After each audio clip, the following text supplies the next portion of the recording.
Bonjour à tous et bienvenue dans une nouvelle vidéo. Alors aujourd'hui on se retrouve pour un petit haul.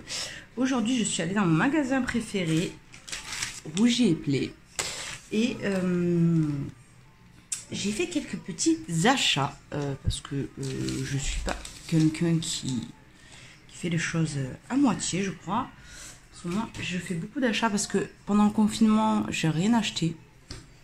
Mais alors là, voilà.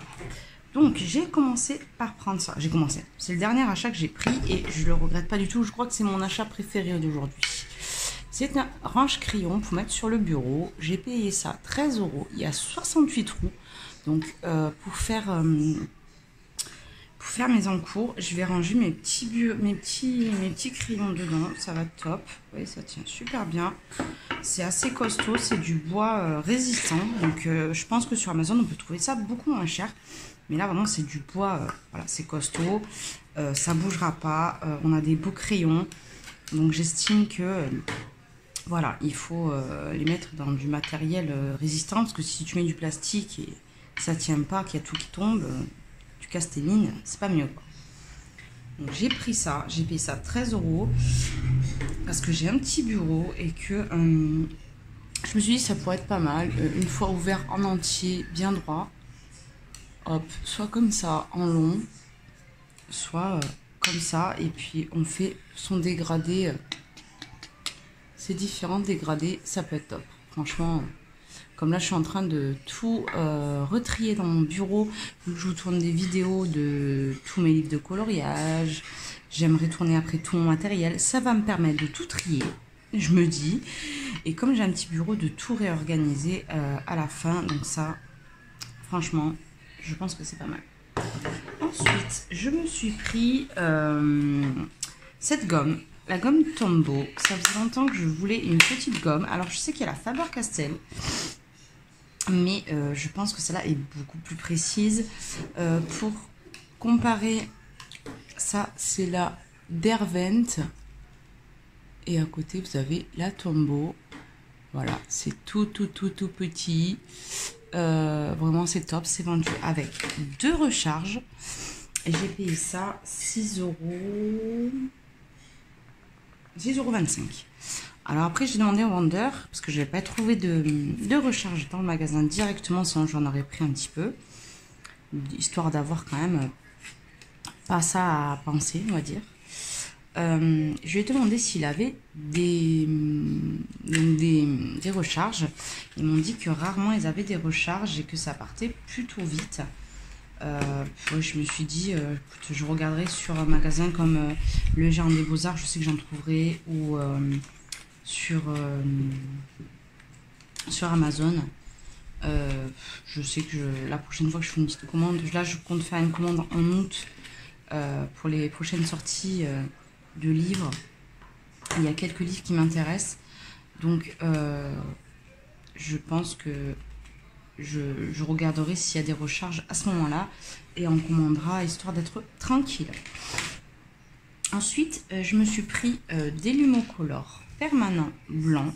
Alors c'est un crayon que j'utilise depuis ça fait un an quand ils sont sortis. Je suis tombée sur ça. Et en fait, j'avais vu qu'il y avait Rougier et Play, ces crayons à l'unité, et qu'il y avait beaucoup de vert, de jaune. Je voyais pas les autres couleurs. Je me suis dit peut-être que c'est un lancement, peut-être que voilà. Et j'ai dit bon, bah, pour tester la gamme, vu qu'ils n'ont pas tout, je vais prendre le blanc. Parce que je pense que le blanc et le noir, c'est bien pour commencer. Et en fait, j'ai vu que c'était des crayons qui étaient super blancs. Alors, voilà ce qu'on peut faire avec un Lumocolor. Essayez avec n'importe quel crayon, je pense que vous n'y arriverez pas. Ça apporte vraiment un côté lumière. Ça, c'est ce que j'utilise à la fin. Il y en a que, voilà, vous allez faire une fleur, vous allez faire une feuille. Vous voulez un point blanc, mais pas que ça fasse un blanc comme au Posca, vraiment un point de lumière.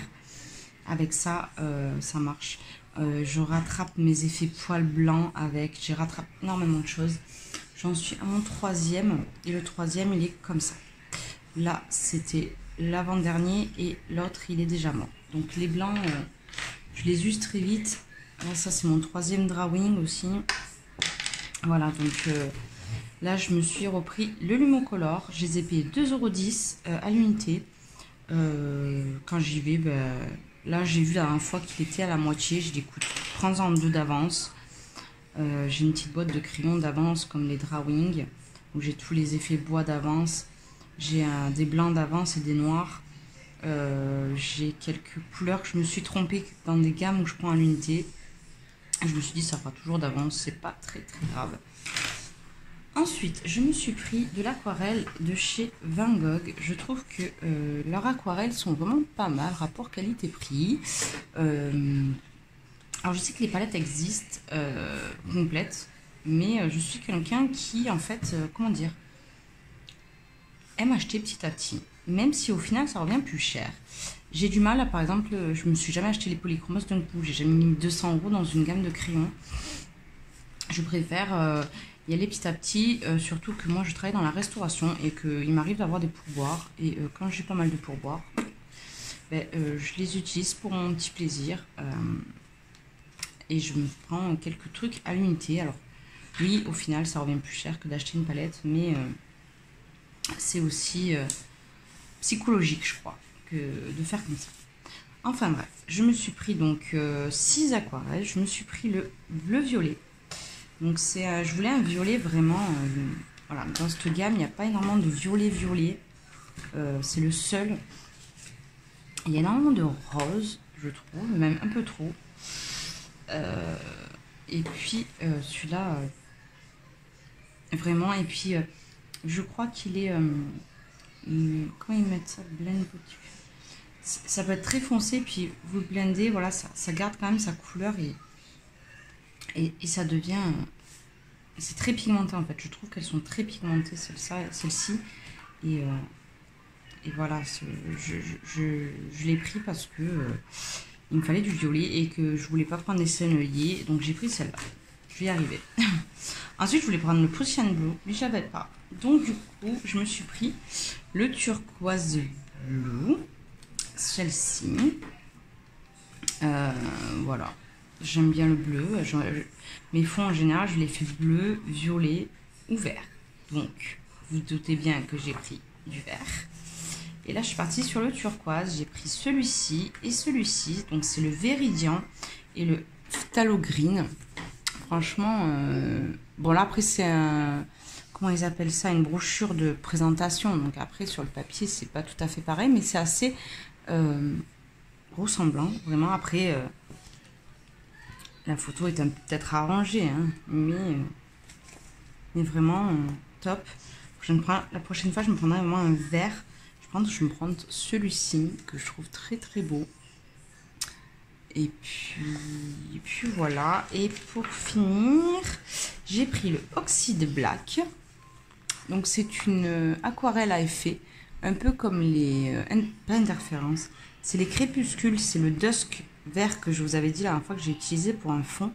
Donc c'est le crépuscule vert. Là j'ai le nom. Et là j'ai pris la Oxide Black. Et je pense que c'est un peu le même système que la Oxide, mais version noire. Donc je les ai toutes sauf la violette, celle-ci. J'ai la rose, la jaune et la verte. Et j'ai pris la noire qui est... Pouf, je pense qu'elle va être super belle. Il y a aussi ce gris qui est très très beau. Je pense que je vais me la prendre un de ces jours. Et pour finir, j'ai pris l'interférence bleue. Donc vous savez, c'est les aquarelles qui sont blanches et que sur du noir, ça fait un effet bleu. Donc pareil, j'ai pas mal de couleurs, mais je pense que là, niveau interférence, j'ai ce qu'il me faut. Donc voilà, en aquarelle, j'ai pris ça. Et ensuite, je vois beaucoup de personnes qui utilisent l'encre Winsor & Newton couleur. Donc moi j'ai regardé sur Amazon et je trouve que le prix est un peu élevé vu la quantité de produits qu'il y a à l'intérieur, parce que je crois qu'il y a 10 ml à l'intérieur, ou 15 peut-être, et que le produit approche les 10 €. Bon, en tout cas moi quand je l'ai regardé, il approchait les 10 € et vu la quantité que c'était, je me suis dit, je sais qu'elle est très bien, elle a extrêmement d'avis positif, que toutes les colorieuses l'utilisent. Mais j'ai besoin de voir, c'est le genre de matériel que j'ai envie de voir en fait. Et dans les magasins, je n'ai à trouver. Donc je suis partie sur, pour moi, une encre or, reste une encre couleur or. Donc je suis partie acheter celle-ci. Donc c'est un or, mais c'est pas un or jaune. C'est un or un petit peu vieilli aussi, je trouve, beaucoup plus naturel. C'est de la marque Sennelier. Donc c'est de l'encre Sennelier couleur or. Et le vendeur m'a dit que c'était le top. Vraiment, il m'a dit Sennelier, c'est le top. C'est vrai que Sennelier, c'est une marque qui n'a plus des choses à prouver, quoi. Je veux dire, Sennelier, c'est vraiment très très beau. Donc je vais tester ça. Vraiment, quand je le vois dans le flacon. Alors c'est pas comme la Winsor & Newton, c'est un or qui, ouais. Voilà, c'est plus comme celle-ci, je pense, comme la photo que vous voyez. C'est pas un or vraiment jaune. Comment je pourrais vous montrer? Ben, je peux vous montrer, là c'est mon nuancier. Bon après, comme je vous dis, je vais le refaire, donc ne prenez pas en compte trop ça. Donc vous savez, les peintures PBO nacrées, j'ai tout ça. Et là, donc là, vous avez la or antique et la or normale. C'est les peintures acryliques nacrées. Et là, vous avez l'or. Donc, vous voyez, c'est un or un peu plus moins jaune, plus, je trouve qu'il fait plus naturel en fait, plus vrai. Donc, je vais voir ce que ça va donner et puis je vous dirai qu'est-ce que j'en pense, mais vraiment, je sais pas comment on peut utiliser ce. Je pense que c'est avec un pinceau tout simplement. Alors, est-ce que j'ai un pinceau à disposition? Écoutez, je vais chercher un pinceau, au moins on voit ça en direct. C'est bon, j'ai trouvé un petit pinceau. Donc, je vais essayer ça. Alors, moi j'ai un peu peur parce que je suis un peu gaffeuse sur les bords. Ça me fait un peu peur. Dans le sens où j'ai peur un jour de faire tomber le flacon. Donc, on va la mettre entre les deux. Ah quoi? Je vais y arriver. Je veux dire, je suis gaffeuse. On va le mettre entre les deux couleurs or pour voir. Ah ouais. Ah ouais, ouais, ouais. Vraiment. Oh, c'est incroyable. J'adore. Alors, si vous aimez la peinture couleur or, là, ça n'a rien à voir. Alors, je connais pas la Winsor & Newton, mais j'ai envie de vous dire, Sennelier. Voilà. Je vais faire le flacon avant qu'il arrive une... vous m'avez compris. Ah puis ouais, ça sèche vite. J'en ai mis sur le bras. Hein. Donc, je sais pas si vous verrez. Ouais, vous voyez très très bien. Donc là, vraiment... Oui, donc si vous voulez acheter de l'encre couleur or, il existe la marque PBO. Il existe d'autres marques. Si vous voulez un jaune plus... non, jaune plus... Un or beaucoup plus jaune, vous avez les marques PBO qui sont pas très chères, je crois qu'ils tournent aux 5 ou 6 euros. Celle-ci, je l'ai payée 7,45 €. Donc voilà, franchement, il n'y a rien à dire. Là, vous voyez, en plus, c'est du mauvais papier. Vous voyez que ça brille beaucoup plus et qu'elle fait beaucoup plus vrai, quoi. Je sais. Ouais, voilà, là, vous voyez bien. Vous voyez, elle fait plus vrai. Alors là, on ne peut pas faire plus proche. Hein. Ça fait vraiment de l'or, quoi. Donc, ouais, si vous voulez acheter de l'encre couleur or, il existe aussi une marque japonaise, je sais plus ce que c'est. C'est pas Sakura qui fait ça, qui fait des encres. Donc à Cultura, il y a des encres, vous allez au rayon des encres, vous en trouverez plein. Moi, dans le mien, le rayon des encres, il est... après les feutres alcool, dans ce rayon-là, feutre alcool, feutre normal. Et en face, j'ai tous les encres. Il y a toutes les couleurs. Et ben du coup, j'adore. J'ai vu qu'il y avait des pailletés. Ben, je crois que je vais m'en prendre des pailletés. Hein. Il y a un bleu pailleté de cette marque-là que je vous dis. C'est peut-être la marque Sakura Koi. Franchement, je sais pas. Mais ça y est, je suis amoureuse. Ensuite, je compte refaire tous mes nuanciers. Donc, j'ai eu l'idée de me prendre du papier. Alors, tout le monde parle du Paint On. Je sais plus comment il s'appelle. C'est celui-ci, mais vous savez, couleur orangée. Et moi, j'ai pris noir et rouge parce que c'est du papier lisse. Et qu'au toucher, il me rappelle énormément, en plus épais, hein, le papier de Clara Markova. Aujourd'hui, j'arrive plus à parler. Hein. Je suis fatiguée. Je sors du travail. Je sors des magasins. Il ressemble au papier de Clara Markova. Il ressemble au papier de édition Mus. Voilà, ça ressemble à ce papier. Alors, tout le monde parle du orange et je comprends pourquoi personne ne parle de ce papier. Je l'ai touché l'autre. L'autre, il est à grain légèrement granuleux. Celui-là, il est lisse, mais vraiment, je vais tester sur du Prisma. Je prends mon premier Prisma que j'ai là. Ben ouais, hein. Ça ressemble au bus. Hein.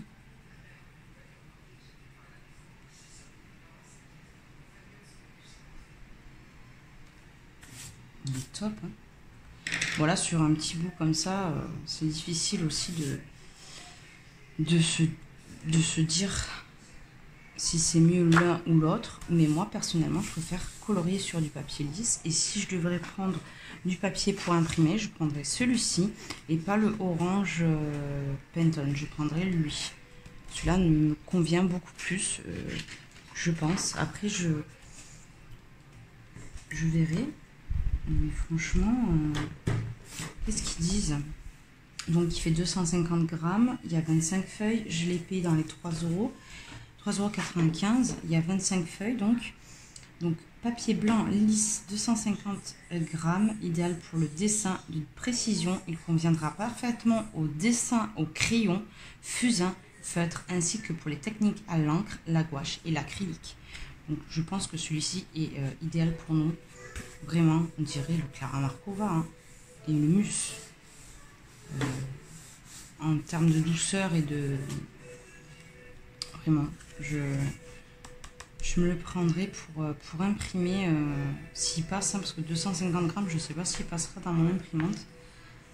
Mais au pire, j'en trouverai une utilité. Hein, ne vous inquiétez pas. Donc j'ai pris ça parce que je voudrais faire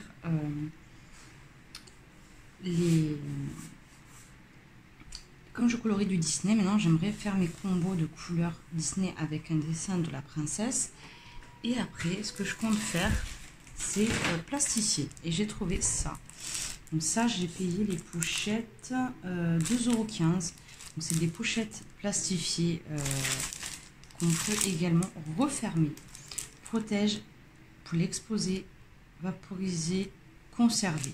Donc voilà, j'aimerais faire mes combos de princesses, de personnages Disney avec leurs petits dessins à côté. Donc, par exemple, je peux mettre Ariel, Ursula, voilà, faire par Disney et dans chaque pochette les personnages. Dans une pochette, il y a un Disney. Par exemple, donc ça, je vais essayer de faire ça. Je voudrais être un peu plus organisée, donc ça peut être pas mal. Et ensuite, j'aimerais refaire mon nuancier parce que, comme vous avez vu, mon nuancier, c'est plus possible. Donc, je me suis pris ça parce que je le trouvais beau. Alors, j'aurais pu acheter le papier directement, mais je trouvais ça trop beau. Donc, je me suis pris ça et j'aimerais me faire un nuancier dans ça, comme ceci. Alors, il y a pas mal de feuilles. Hein, attends, je sais pas combien il y a de feuilles. C'est pas marqué. Il y a marqué qu'il fait 160 grammes et destiné pour les techniques sèches et gouache. 60 pages, voilà, 60 pages, donc j'ai de quoi faire. Parce que moi, j'aimerais me faire mon nuancier et découper en fait mes nuanciers et faire un carré, une couleur avec le nom et ne pas ranger forcément mon nuancier par gamme, mais par teinte. Et après le mettre dans ce genre de choses pour faire un nuancier comme ça, ou peut-être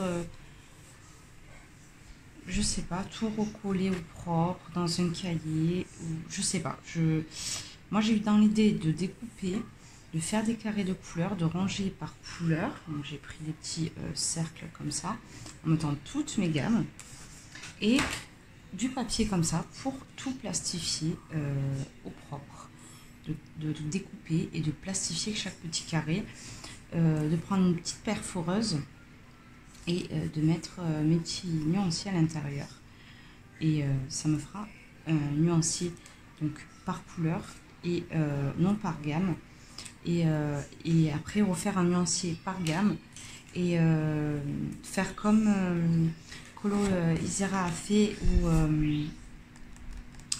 comme on a fait... oh, j'aime trop. Vous savez, les Prismacolor, comme ils sont rangés, là, les teintes ne me conviennent pas, c'est tout mélangé. Je trouve que rien n'est harmonieux dans le nuancier des Prisma. Et c'est vrai que d'ailleurs, quand je l'ai fait la première fois, j'ai trouvé que les crèmes étaient mélangées. On ne voit pas forcément les couleurs ocre. J'ai l'impression qu'il n'y en a pas, alors que oui, il y en a. Mais en fait, c'est vrai qu'on ne voit pas certaines teintes, quoi. C'est un petit peu comme, par exemple, la couleur artichaut. Elle est plus proche du green ocre. Voilà, il y a plein de choses comme ça qui sont incohérentes. Là, il y a le minéral orange. Bon, oui, mais je sais pas comment. Le pumpkin orange, je trouve qu'il est plus proche du minéral orange. Ça serait plus dans cette gamme-là. Là, il y a le peacock green, c'est le vert perroquet. Qu'est-ce qu'il fout là? Là, il y a des bleus foncés, et puis les bleus sont tout mélangés.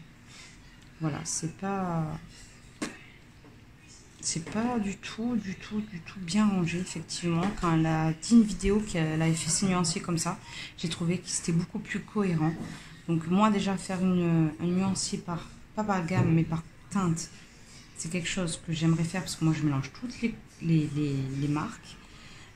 Mais aussi quand même de refaire un nuancier avec mes Prisma et mes polis, quelque chose de beaucoup plus clair. Bon, après le polychromos, bien entendu, il est bien, hein, le nuancier, il n'y a rien à dire, ils ont un nuancier qui est top, mais voilà, j'aimerais le plastifier, le faire propre, le faire beau, faire quelque chose de mieux, quoi. Parce que là ça s'abîme, ça vieillit. Et puis moi, je colorie d'une façon où, je vous ai dit, je suis un peu bordélique, donc tout se retrouve avec tout. Donc voilà, donc j'espère que cette vidéo vous a plu. Dites-moi si vous avez aimé. Je trouve que l'idée de l'encre, ça peut être pas mal.